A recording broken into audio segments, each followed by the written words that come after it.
let me welcome everyone here to the start of, like in the second half, of the artist series, which is organized by Parveen, who will introduce the speakers in a second. We're really pleased that you've come, and it's nice to see a lot of people, actually from the AA, as well as from the consortium. Before I start, I would like to thank the consortium for a certain degree of financial support. But most, I'd like to thank Brett for continuing to allow us to host this series, where I hope this year, as I hope in the previous years, we've been able to present people that we think are really interesting. Not only interesting, but have not perhaps a direct relevance to architecture, but frequently a more substantial and indirect relation than either they or indeed the audience might recognize. I'll hand you to Parveen.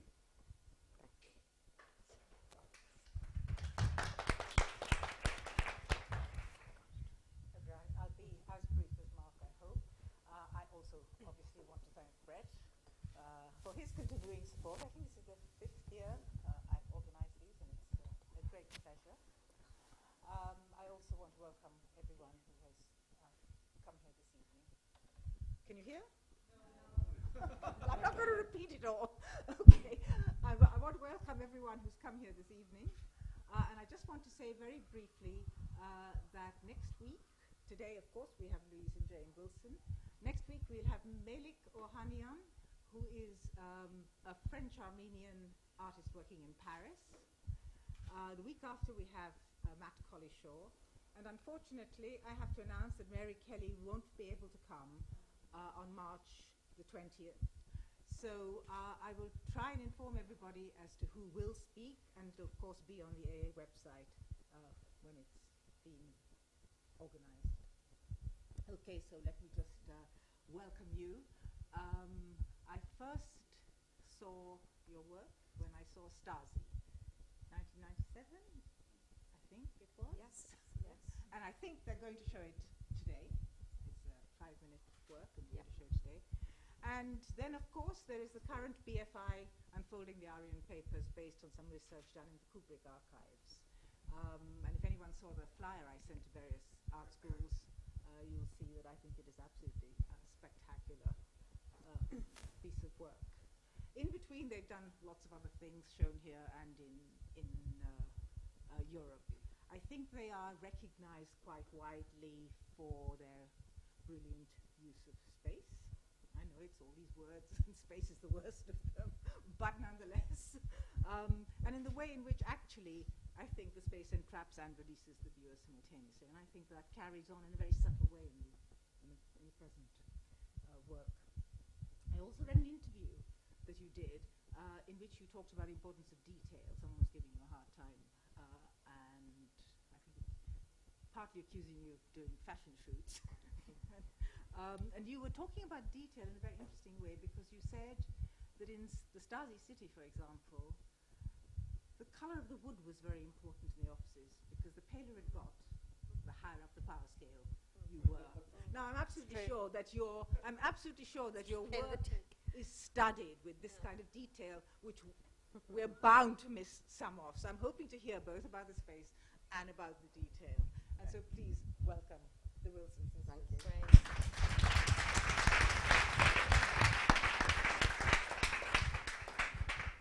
Thank you, Parveen. Thank you, everybody, for coming. I'm not sure if some people who are standing at the back might want to kind of find a seat. I'm not sure if you're quite happy standing, but we're going to show some video work, so you might prefer that. So as Parveen mentioned, we're going to start with Stasi City, which was a piece that was created in our time during Berlin, when we were there as in residency with the DAD. And I think probably, if you actually want to continue. Well, I just wanted to kind of say, Jane and I were invited to do a DAD scholarship in 1997, and we had 6 months in Hanover and 6 months in Berlin, and as a result of our time in Berlin, we were intrigued to look at this very recent history, and of course sort of focused on very recent sort of Soviet history in former DDR, and looked at, in particular, the former Stasi headquarters, which had just become a kind of museum that was open to the public. You could go and access your archive and your own, personal archive if you had been investigated by the Stasi. Yeah. That was there for public. It was actually the Stasi archive, but obviously it became your archive once it was cleared. Yeah. And anyway, so we looked there, but we also looked at a former Stasi prison. It was a place called Hohenschönhausen, and it's in the former east part of Berlin, right in the center. Hence the title of the work, Stasi City, because this is what a West German journalist had coined the name Stasi City after going into this prison and realizing right next to it was the main center for phone tapping in the Stasi, as well as a hotel for the Stasi. So, I mean, it was a kind of a complex. It was a complex that was hidden at the end of a suburban street. Behind a brick wall. And anyway, so these are the two spaces that we filmed in, and you can see that there's several points where the figure intervenes, culminating in one sequence where a figure is levitating in the space. That was all filmed in the space. We made an independent scaffold, and there was no blue screen involved. It was very important that the figure move or levitate within the limitations of the architecture of the space. So without further ado, I guess we should just probably, when Nick's got, sorry, I was meant to give you a bit more notice, Nick. That's the other side. Sorry, I'm just going to say it was shown as a four-screen video projection with two screens in one corner and two screens in the opposite corner, diagonal opposite. So you felt like you were in a surround space, and we were at that time very interested in looking at the writings of Bentham and the Panopticon, which I'm sure everybody's massively familiar with, but it was about surveillance if you think about the Stasi, and you think about self-surveillance and the surveillance of the Stasi themselves. So perhaps we should show the video. It's ready. We could show, and this is about 5 minutes long.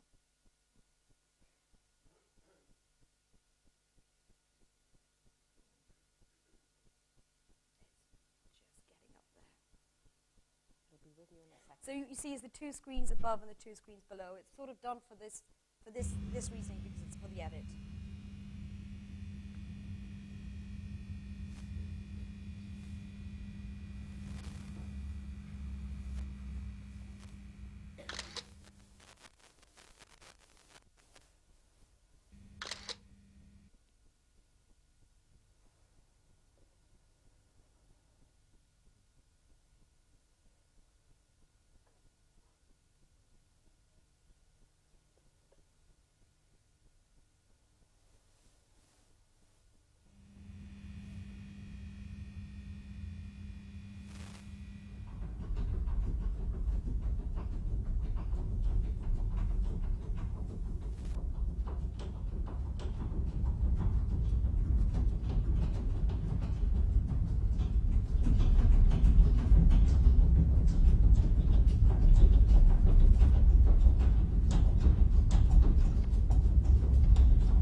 surfaces, so obviously a person could be concealed between them, which sometimes probably happened. So they were monitoring.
Great, thanks, Nick. Yeah, that's great, thank you. So just to mention, when Parveen was talking as well about the detail, obviously that was the DDR tracksuit that we had to have. That was the authentic article, but also using the uniforms that were worn in those particular environments as well. So there is a detailing, obviously, in the kind of form of dress, and using the handbag, which was used for surveillance, which had the hidden camera in its in its sort of, you know, where it was tied. So there are, and also the tree trunk, which of course had the hidden sort of camera inside it. These were all kind of elements that were used for surveillance, although they seem kind of fairly prop-like. They were actually genuinely part of what their surveillance machine was about. So I suppose we were kind of, pointing out those kind of elements. And the figure is about a sort, and as Louise said, it's sort of interpreting an idea of a kind of vacuum, like the figure is in a zero kind of gravity. And we were very struck by this idea that, during that whole period, in terms of the DDR and the Soviet Union, there was this facility to kind of be part of the space race and to kind of go thousands and thousands of miles out into the stratosphere and hit space, but then that literal distance between the East and the West, and literally in the DDR of crossing over, was an impossible distance to do. So it was something about geography and the remoteness of geography, but also the idea of a figure and how a sort of becoming of this figure. It really is something that is kept in its space and held in its space. So what we're going to do is move on from, we're going to jump around a little bit, but we're going to move on from 1997 to 2003. And this is an installation view of a work that we made at the Baltic Centre for Contemporary Art in Gateshead. And it was basically, we called it a free and anonymous monument. And it's a quote from a Victor Passmore quote where he basically was involved in the town planning. I'll start again. He taught at Newcastle University in the 50s and in the 60s. He got involved in the town planning of a new town just outside of County Durham called Peterlee, which is named after a famous miner. And whilst he was employed in sort of organising this sort of or designing the town planning, if you like. I mean, I can't think of another artist that's probably done such an extensive project really in the UK. But it was a new town, and he designed this area called Sunnyblunts, an architectural student, perhaps you've heard of this, I'm not sure, but for us it was a stunning sight to see because we grew up in the northeast. And he designed these livable units that had sort of were made out of black brick, and I think they were like sort of £2,000 each. As a, do we flash the visual? Oh yes, I'm just showing some visuals. Okay, maybe I shouldn't. It's very nice. Anyway, and keep you all awake. And what am I going on? No, not you. Sorry. Great. Do let me know if it's not Interesting, interesting. everybody. At the back. Jane's not interested. No. Anyway, anyway, so basically the interesting thing about Passmore was, of course, he described this. He made as a result a pavilion which crossed this natural stream. And he could have designed anything. He could have designed a social community centre. He could have designed a social club. He could have designed a church. I don't know, he could have designed anything really in the new town. But he chose to make a pavilion, and he called it a free and anonymous monument. Or it was called the Apollo Pavilion, excuse me, and described it as a free and anonymous monument from which to view from, on which to play, and through which to walk through. And we just thought this was a great starting point for thinking about making a multi-screen video installation that would be a kinesthetic experience where you would have one point of access on any of the screens. You could see it, you could move through it, but you couldn't access it as one. So and also, quite importantly, you could see it from inside and outside. You could walk literally through or around, and so that was also a similar kind of encounter that we wanted to kind of feel, because when you're at the pavilion, obviously the possibility of doing that at that particular time, it was all bricked up. It was impossible to scale. It was impossible to actually go to the upper levels.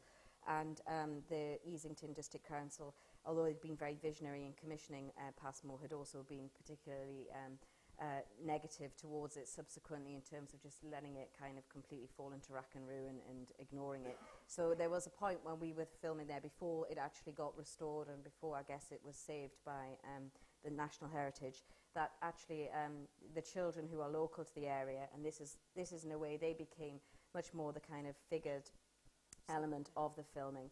It was sort of much more their kind of anarchic presence that kind of filters through in terms of the piece, because they could actually find a way to scale the upper level, which is probably something that the police always are chasing them and it's illegal. But it was great because what they could do was, where it had rotted in terms of the struts and the side of the concrete, they would take their trainers off and put their toes in and just use that to scale up kind of very kind of skillfully.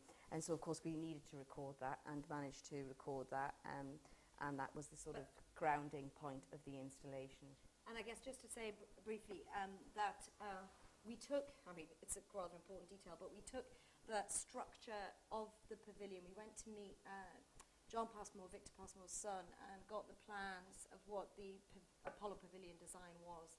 And originally condensed it to 26 planes of horizontal and vertical, some floor-based, some suspended, and realised it's a bit many. So we could have been a 26-screen installation. Well, yes. Also, it would have been a double height. Yeah. And actually, for health and safety, you couldn't have got people walking up on another level. So we just dropped both. We dropped one level into the other level and condensed it to 13 screens. So some of the screens are 4:3, some of them are 16 by 9, some of them are portrait, and some of them are overhead. And also, just to say as well that just going to say finally. These are mocked up sort of endpoints that reference a kind of the concrete of the Passmore's pavilion, and they're also kind of they have that drama of that kind of walk. You know, as you walk through, which you did actually in the original pavilion, you walk through this kind of very shallow, very low ceiling, and then would come out.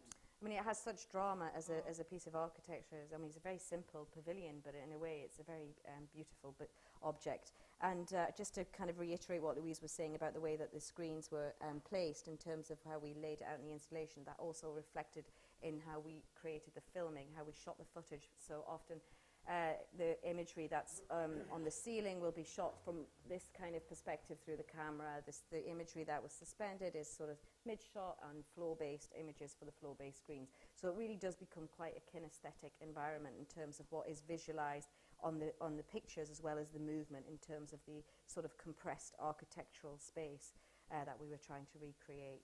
And just to say, the film material we shot in 5 locations.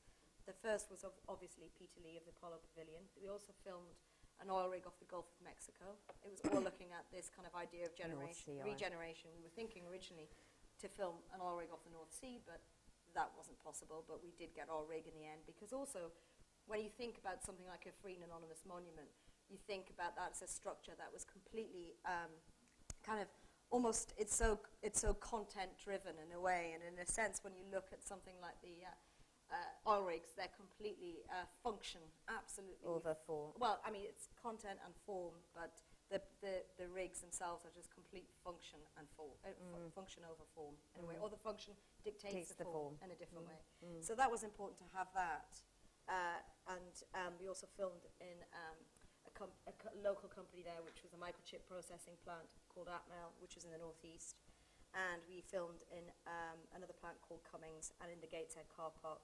This is one of the images From the oil rig. From the oil rig, and we actually stayed overnight, so it was actually great to kind of wake up and, well, we didn't have much sleep that night because we were working right through, but also to kind of see this strange light where, you know, you can't differentiate between water and sky, and so there is a kind of suspension. Again, this is another image that's related to. These are all about 6 foot square, so you get an idea of the photographic work that we make. They're all shot on medium format on Hasselblad. These are in Atmel. These are called the Fab Units because they were their fabrication units, but they look quite fabulous. I thought they did anyway. And this is, again in Atmel, this is called Safe Light Ballroom. This is Divided Ballroom. I mean, it's wonderful to hear like these names for buildings, because this building was, this building was purpose-built, literally to do a large chemical process, which was to create microchip wafers through photolith and through cleaning and etching. So it's kind of bizarre that all 3 floors of one building just operate this single floor that housed all of this technology that was moving, this kind of creating these specialist microchips. Anyway, I'm sorry, I can't be doing that. But anyway, never mind. But on, there we go, good. Just moving on from that, I know I'm going quite a quick pace, but I guess we just want to kind of make the time so that you can see some of the videos as well. This image is called The New Brutalists, and I think it sort of just jumps on from, of course, this wonderful brutalist architecture that was from the Apollo Pavilion. And we were thinking about how to kind of give that again back to that the body, and again that body becoming, but also to give it this sort of context where this image was actually taken from an original photo from 1910 of fitness. It's sort of encouraging fitness and reproductive activity in young ladies, and sort of, you know, getting them sort of good bodies for the future. And we recreated this image with retired gymnasts, believe it or not. They're all quite young, really, but yes. Probably about 20. But you know, that's the life of.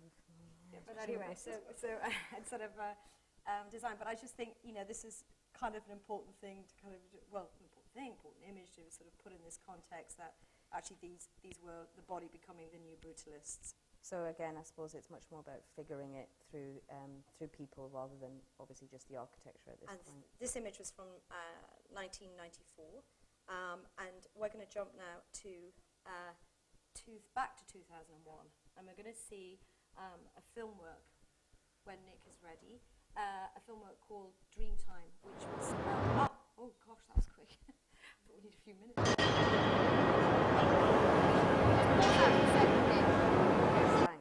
Thanks. I think, yeah, that'd be great. Just a second. That's an installation view. It was a 35mm projection, and we've not seen that anyway. So let's just go with the Dreamtime. Sorry, I was just going to say, can we just give a little context here? It's a film that was made in Kazakhstan in Baikonur Cosmodrome, and it was filmed around it's the sort of basically the preparations and the lead up, and then the eventual culmination of the launch of a rocket called Dreamtime. It was the first American-Russian collaboration to basically set up the International Space Station.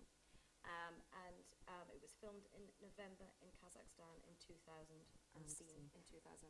So thanks, Nick. It was quite symbolic as well. I just want to add, because there was obviously 2 Russian cosmonauts and 1 American astronaut who was the captain, who I think there was a bit of controversy there in terms of why the American became the captain.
Also, I should say this is a single screen.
Yeah, they actually sit behind a glass screen, so we're in case of any effect wreck or whatever else.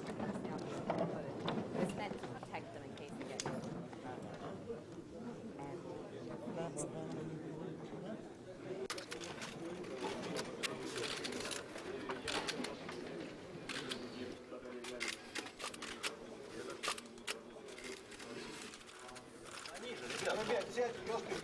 And that's that on the very far left, Sergei Krikalev. Left of Mir for a while, and when he came back, it was no longer. Yeah, there's lots of this.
Dreamtime.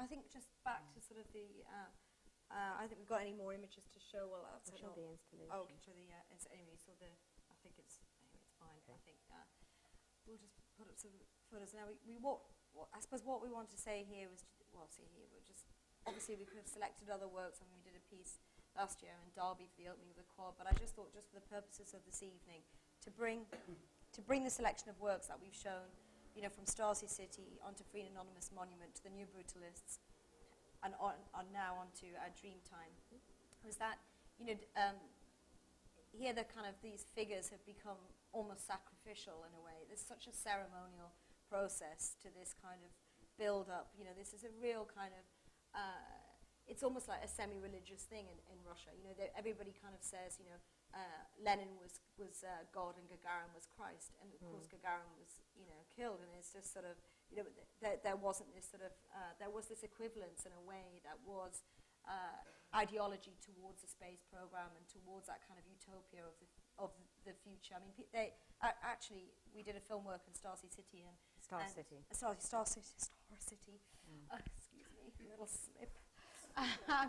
In Star City, just outside of Moscow, and there, you know, that was kind of, you know, incredible, because people really believed that they were kind of making people for the future, that, you know, these bodies were being trained for the future, that they were going to live on the, you know, either in the moon, or they were going to live on Mars, or they were going to actually live in space, and, you know, and so there's a kind of sort of real utopianism around it, but also it sort of is, again, this thing about, you know, this sort of politic around the body, and in this sense of the body becoming, as I said earlier, transformation. Yes, a kind of transformation. And yeah, I was just pointing out some elements there. I mean, it's interesting at the beginning, you know, you see people actually working off blueprints. I mean, they aren't on computer. I mean, those diagrams and those drawings they're rolling out that have been there forever, and that's what they're building their rockets and everything else from. So it is quite sort of intriguing to realise the process is so you know, it's almost like a giant mechanical catapult that happens. And, you know, which is not something that would happen in, you know, NASA with its kind of high-tech, you know, but, and it is, when you're there, it's incredible to think that you would get on so many tons of fuel, and they've got these, we actually photographed a lot in Baikonur and the various rocket sites, the launch sites, which was another piece that we made called Proton, Unity, NG, Blizzard. But actually to just see the architecture where you house all of the oil and the excess and things that was built underneath these, in concrete around these things to let this, you know, fire come off. I mean, it's quite daunting to think that that's what you're actually going to sit in and then have kind of lift you up.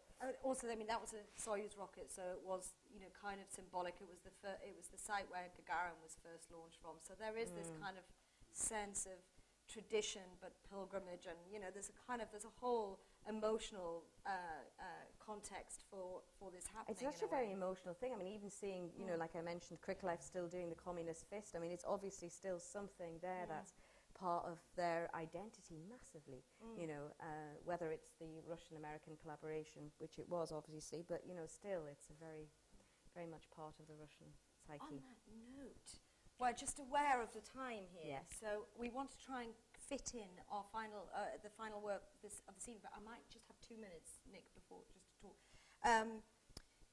Yes, brevity. Anyway, here we go. So, Jane and I have last year we were commissioned by an organisation called Unmade to have 10 days access to the Kubrick archive, which is in LCC, London College of Communication, in Elephant and Castle. And of course, we kind of extended a bit more than the 10 days, but it was amazing. Of course, the archive is vast, and it is literally the still material and the has props, the Things scripts. Jack Nicholson's underpants in there, which was quite nice to stumble across. Yep. No, And the jacket from The Shining and things like that. Anyway, but none of it is film material. It's just it's still, or it's a script, or it's written, or research material that Kubrick had worked with. Anyway, so we looked at this and we just thought, well, of course, what was fascinating was to see that there were two projects that hadn't happened.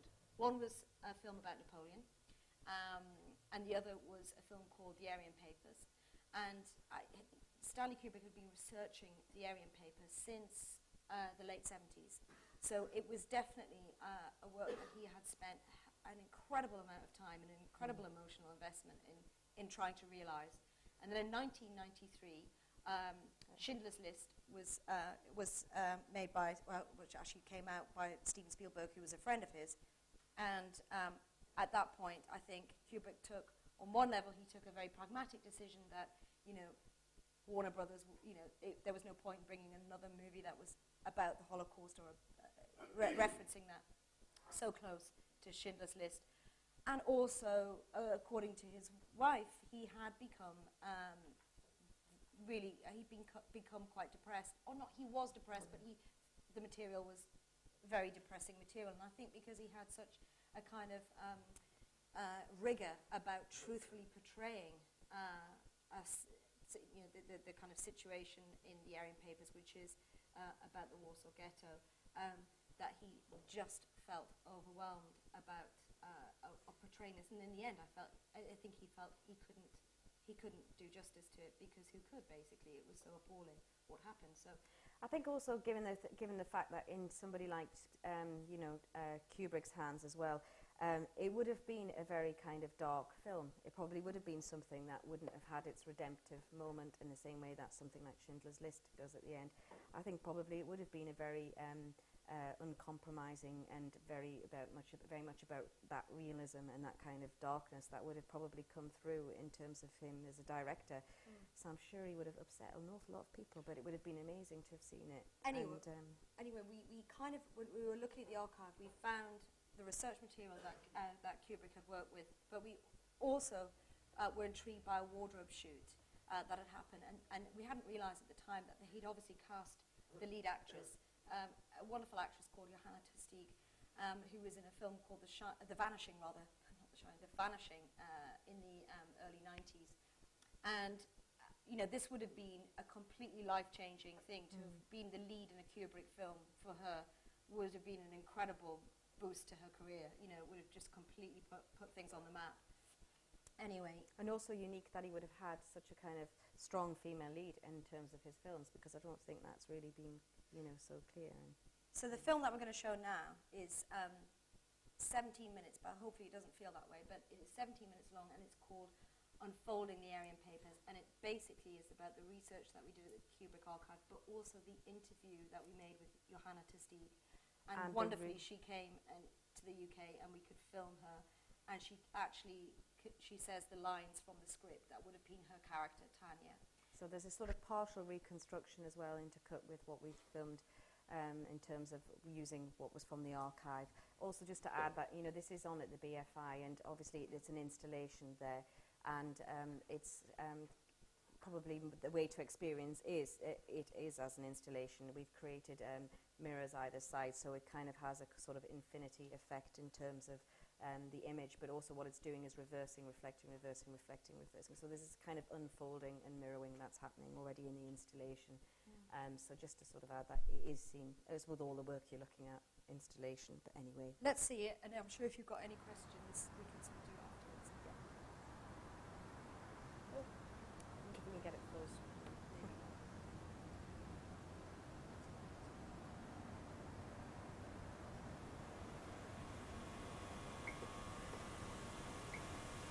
He said, I want to invite you for a screen test for a film.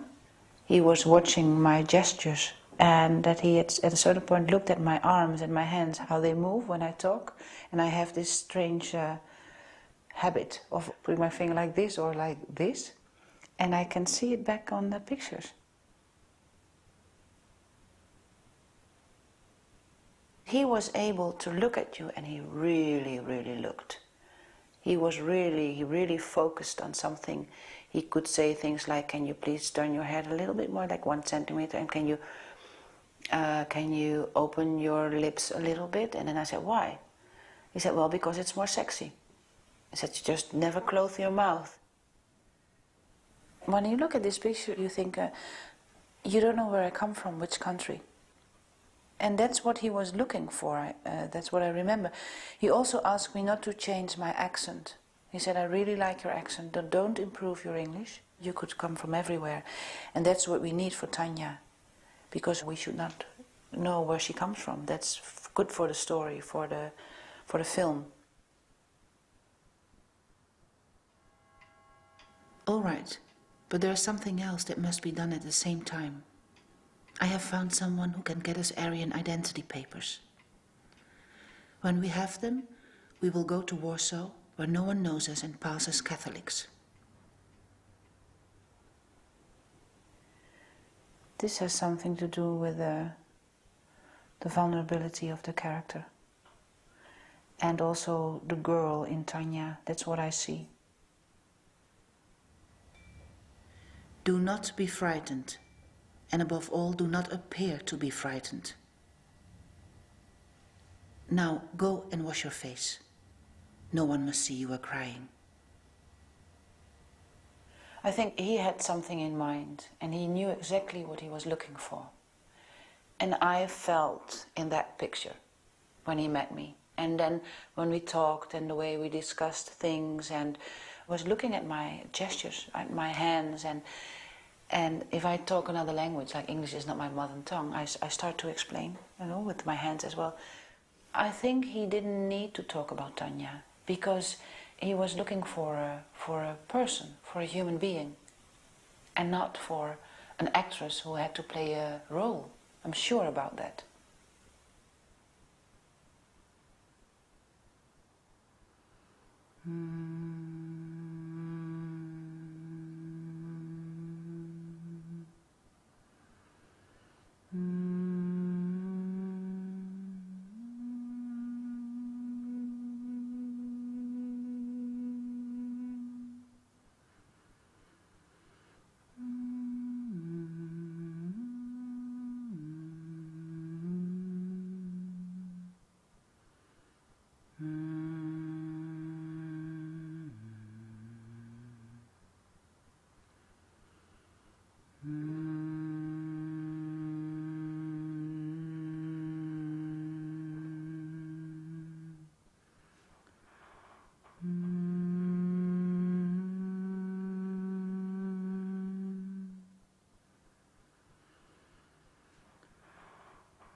I have an important secret to tell you. I have a German friend. He is in love with me. His name is Reinhard, Major Reinhard Franz. He is in charge of my office. He isn't a Nazi. He isn't even a soldier anymore, although he wears a uniform. I read the script before I met him. So I knew the story, and I really, really liked the story. What was so challenging that this role had so many, many different angles, and I would have been a chameleon, because to hide for the Germans and to have a relationship with the German officer and to protect the little boy of my sister and all the events she went through the war. So she always had to hide in a certain way, her identity and everything. It would have been wonderful. Don't be afraid anymore. I heard about the action while it was still going on. The Germans in my office told me to go home right away to make sure you were safe. They gave me these special papers saying you are not to be disturbed, that you are not only dependents of a worker, but now of a worker for the war effort. It was very thrilling that day, the costume fitting, because you know that you start with the characters at the beginning. It's of course outside, but clothes tell a lot about a human being. And I remember from wearing just very, very simple clothes until very fancy and very, rich materials. And I could already feel the skill of the role, even though you're very far away from it, because it's just the beginning. It's the start of an image.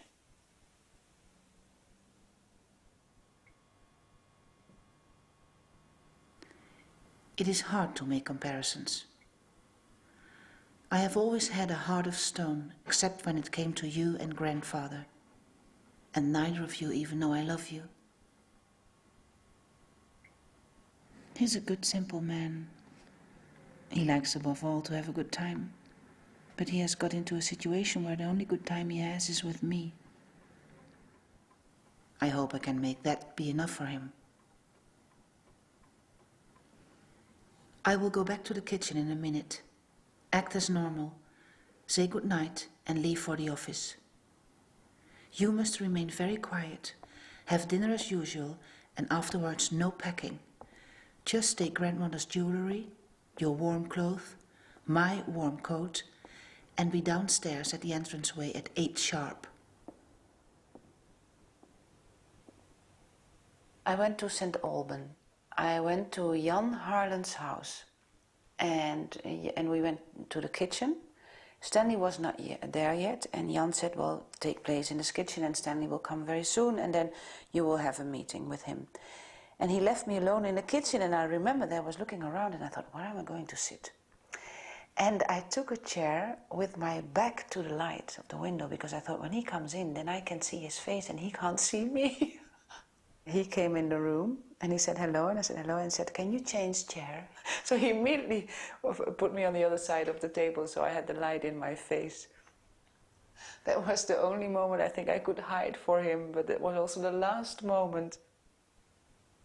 He asked me to tell about my childhood or about my life. So he said, we go through your life, so please tell me something about when you were a child or 7 years old, etc.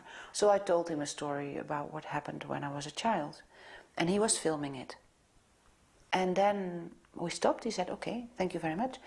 And now we do it again, and you tell me exactly the same story. And I thought, oh, now it starts acting.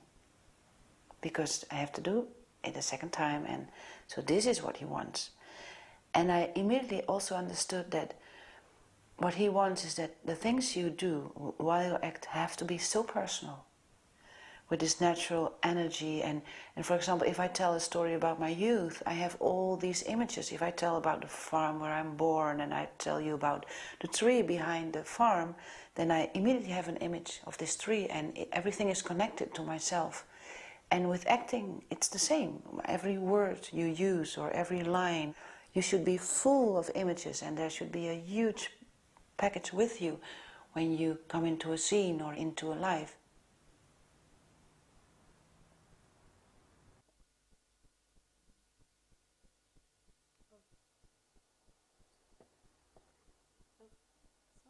Sorry about that.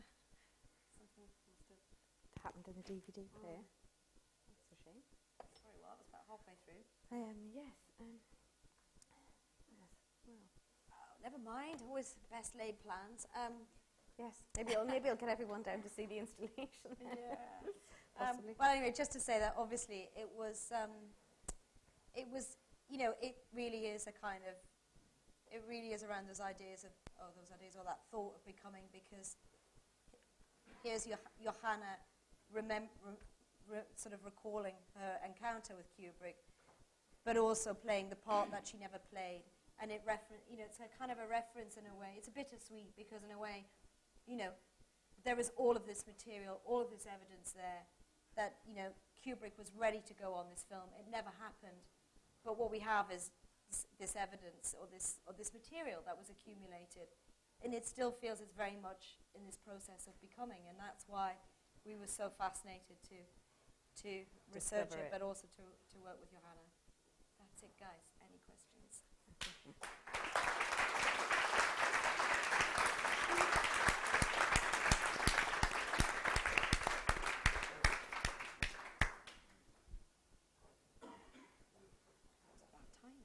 Yeah, not bad.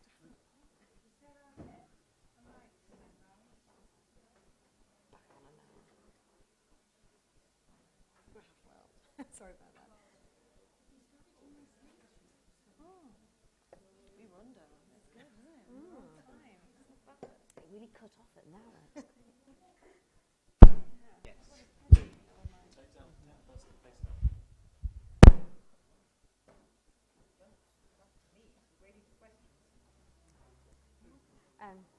Anybody have any questions? If they do, raise a hand. There's a microphone here. Maybe not. Maybe not. Oh, here we go. Somebody. Yeah, Yeah, yes. yes. Shout, Just you know. shout out, yeah. Hey, You all don't this have to stuff talk with in the microphones, microphone. for God's sake. I just had a question about Dreamtime. I was interested in the choice of music. Because I believe it's Bart Prelude. No? Yeah. It is. I mean, I'm aware that over the opening credits of Solaris, It's actually from Solaris. and echoed throughout the film. And I was wondering if there was a bit of a sci-fi connection there. If you could speak about the choice of the music. We actually got. Well, it didn't happen upon it. I mean, it didn't happen. Sorry, it didn't happen by accident. That's what I meant to say. We actually took specifically from that soundtrack from Solaris, and it was partly because obviously we were invoking exactly that, and we got clearance to use. I think it was so many seconds worth of music from that. Yeah, it was a little bit. It's just under 2 minutes, I think, in the Was end. it 2 minutes? But it was by a composer called Edward Artemiev, who I think had worked.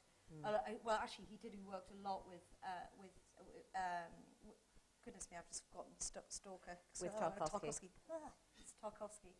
But I think he collaborated a lot with him. I think it sort of comes back to what Louise was saying really at the end, which is it's so much still implicit in part of the Russian psyche. It was such a powerful kind of, in a way for them as a sort of religion or a belief system, it really was something that was very powerful. And I think, you know, that Solaris for us as a film, you know, filters through that kind of consciousness in the same way that we wanted to bring that back in the film that we'd made, because it is part of the Russian and also, psyche. you know, all of this was analog, although it's kind of digitally edited, but, you know, it's kind of, none of it was sort of none of it was digital, down to the launch and to the sort of idea of having this sound and it being shot on 16 millimeter. And actually in the end, shot on 16. it was shown on a 35 millimeter projector. So it was kind of about that sort of idea of analog in a way as well. That makes sense.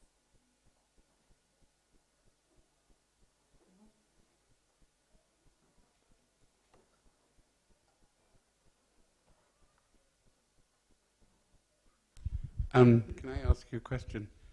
There's something she says at the very end, where she's done it for him once, and then he asks her to do it a second time. And I'm kind of wondering, I mean, it seemed to be peculiarly like revealing both to her as to what he was doing, but then, in a sense, what you're doing. I mean, it's like all the work that you've shown this evening. You could almost kind of write it up as the second time. It's not some cinematic fantasy that you're seeing it for the first time. It's like you revisit it. I think that's both true in the Passmore. I think it's kind of true, and in a sense, it's true revisiting these almost messianic Soviet hopes you know, Yeah. for Yeah. space exploration. Yeah. And I just wondered, you know, whether you felt explicitly that you were committed to revisiting and what you might call the logic of the second time. Yeah, I think it's a very good question. And I think, you know, I suppose it really, even from, I suppose, from the beginning when we showed Stasi City, I'm thinking about that, you know, for us, we all grew up in a consciousness that was the Soviet bloc, that Cold was War. the Cold War. And, you know, I think that sense of revisiting is also kind of slightly looking at those fears that you had when you were growing up as well. It's sort of referring back to that time when everything was so magnified that there was going to be a kind Nuclear war. you know, and even down to Gamma, which we filmed in Greenham Commons. So I think that sense of revisiting fear, or those fears, is quite on one aspect is looking at that, and another side, I think, when it came to filming Dreamtime. Again, that's this side of you know the kind of elaborate process to get access to film in Baikonur and to film in Star City. You know, it was just, you know, you could have just sort of walked away from it, really, actually, because it just took so, and it was so. But it was a really fascinating. Why was that hidden for so long? You know, that was the motivation in a sense. You know, was to see what that was, and I suppose it. You know, I suppose in a way the thing about Dreamtime in you know in the end is that, you know, you sort of, people looked at that film when we first showed it and just said, but where did you get that archive material from? Yes. And you weren't actually there, were you? You didn't actually film it, you know, like, come on, you know. And it was sort of this idea that actually we just got this as archive, which was, So I guess you know, archive was there is definitely filtered into the work big time. so maybe, you know, that, I don't know whether that's a... But I think there's a good point about revisiting, and I think that's something that when we come to film somewhere, we've constantly revisited and constantly photographed and constantly filmed. And so in almost we're so familiar, we've got a relationship with this site. You know, just in terms of how we've actually structured our storyboards and structured what we wanted to film when we actually go there. So it is constantly about this revisiting and reinterpreting and re-engaging. And that's what we do a lot with what we do in our work. But with the actress in the Aryan Papers, something more happens, doesn't it? Because something happens on her, presumably, to star in your film. Oh, That's absolutely. It's I mean, a new dimension. I think she's so eloquent and so compelling, and you know, obviously, and I'm not sure if all movie actresses are as profound as she is, but she really was very compelling to hear, and also because I think she felt after 15 years or so she'd had that distance and that remove that, you know, she hopefully, when we met her to interview her in Harlem where she lived, she, before we even knew if we could film her, she opened up and started talking to us just as an interview initially, and then it sort of progressed and led from there. But I mean, that was the moment where, you know, you went to visit her and you hadn't you'd seen these images in the archive, thinking, who's this person? I'd love to see. What's it going to be like when we see her now? And she just walked through the door and it was, oh my God, it's Johanna, it's fine. You know, there she is, she's not changed. And it was just such a kind of surprise to see that, because she'd become such an obscure object of desire for so long in terms of just being this silent figure who was always kind of, you know, on this point of becoming, like Louise said. I'm trying to remember the exact quote from the end where she says... Oh, she says basically, if you follow the rest of the installation, sorry, we got it clipped short there, but she says, well, I was just sending an SMS the other day to a friend of mine, and I said, so finally I can now... Finally the dream. Comes to an end, and I can end this story now. Which is such a beautiful, profound thing to say. I mean, it was just sort of, you know, wow. You know, and I just think, you know, obviously she's a quite very special, yes. wonderful, intelligent actress, and of course continued to work. So it was not the end of her career. But it still reminds you just also of life and humanity and other things. And I know that there's a bigger other subtext to it, which was obviously the story of the film that never got made, and also the powerful story that was going to be represented. But just hearing Johanna and her reflections and listening to her interview, I mean, you really do become aware of what lost chances are and what lost things mean, and how a certain life could have gone one way, but it went another way, and whatever. And it just how that kind of develops a spirit and a human spirit to overcome it. So. Oh, sorry, question. Can you, Sana, do you want to stand up and ask it?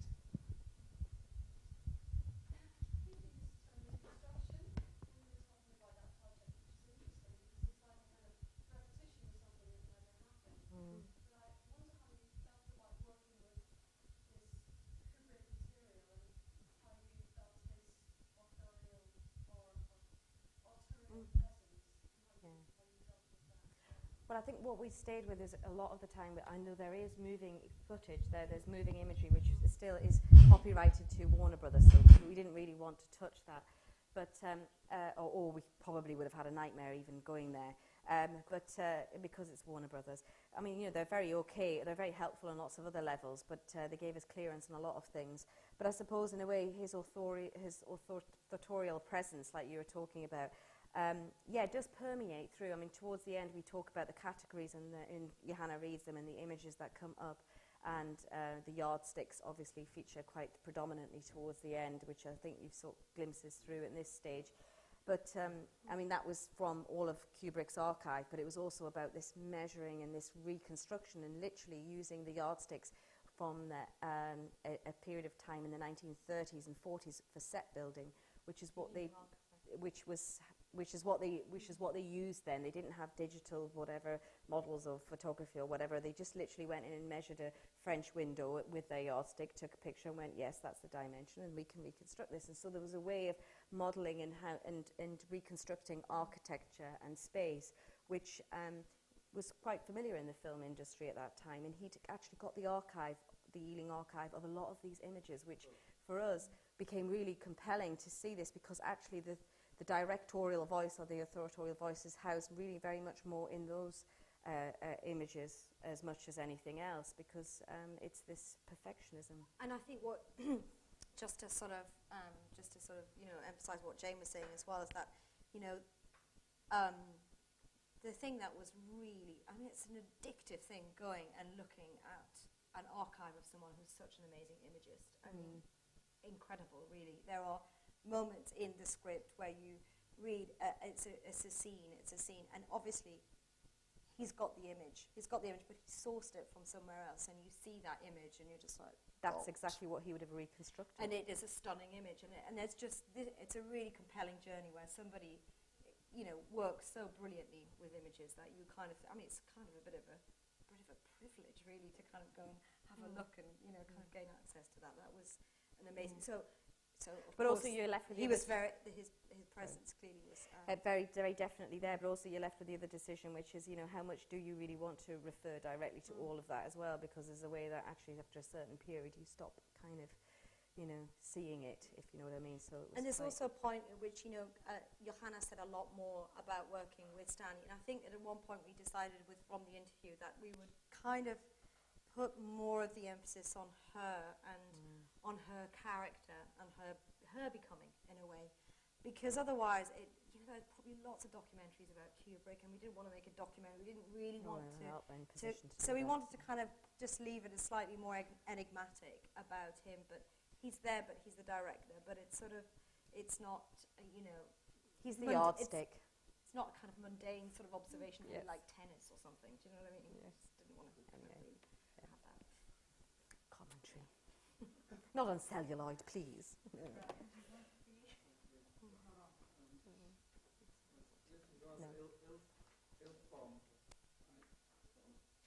Oh, sorry, we can hear you, but nobody else can, sorry. Shout, yes, just shout. Ill-formed hunch. The view of the girl, the actress, from behind it, of course, was a Hans Richter. Oh, right. Yes, of course, the Richter, yeah. A lot of Hans Betty, Richter's paintings have this curious That's nice. kind of fog quality as an image which is not directly of a person, but of an image of a person. As if it is in fact a painting of an image from an archive. And somehow or other, I was thinking, well, you began by looking at the architecture of the archive, And through the Kubrick archive, you come at it through the subject of the archive in the other direction in some kind of way. Well, it starts to speak back, doesn't it? Yes. I mean, it's not very. I'm not really going anywhere with this, but do you respond to that? Well, I think certainly for the purposes of tonight's talk, we were kind of a little conscious about making that kind of, because there's several works, obviously, that we haven't chosen to show. But yeah, it's nice that you would recognise that and see that. Yeah, and wonderful to hear that. It was a Richter analogy. Yeah. Lovely. No, not been said before. No, I know, it has but been it's so obvious. It's so obvious, but it's just, It's not obvious, sorry, it's so obvious, it's a great, But but it's- it's just, it hasn't, It has, I suppose, because we hear it in the BFI. Well, know no, what that no, means. actually, that's not true. A lot of our people have seen it. No, I'm That's sure. not I'm true. sure. No, but I mean, it's it's a very sort of in the film sort of sphere as well. But it's lovely to hear that. Well, actually, except there is that thing where it's the back view, it's the portrait, but really It does emphasise that kind of. you're trying to get that Yeah. collapse of that, that brick wall had to be really in focus as well. So Yeah. you've got that collapse of that space. So she's framed against that in a way for those.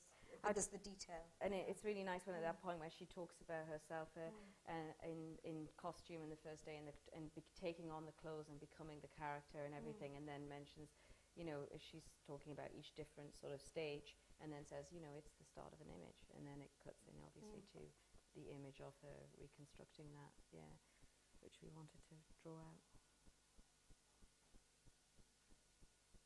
Any other questions? Good. I think we're fine. Thank you. Thanks for coming.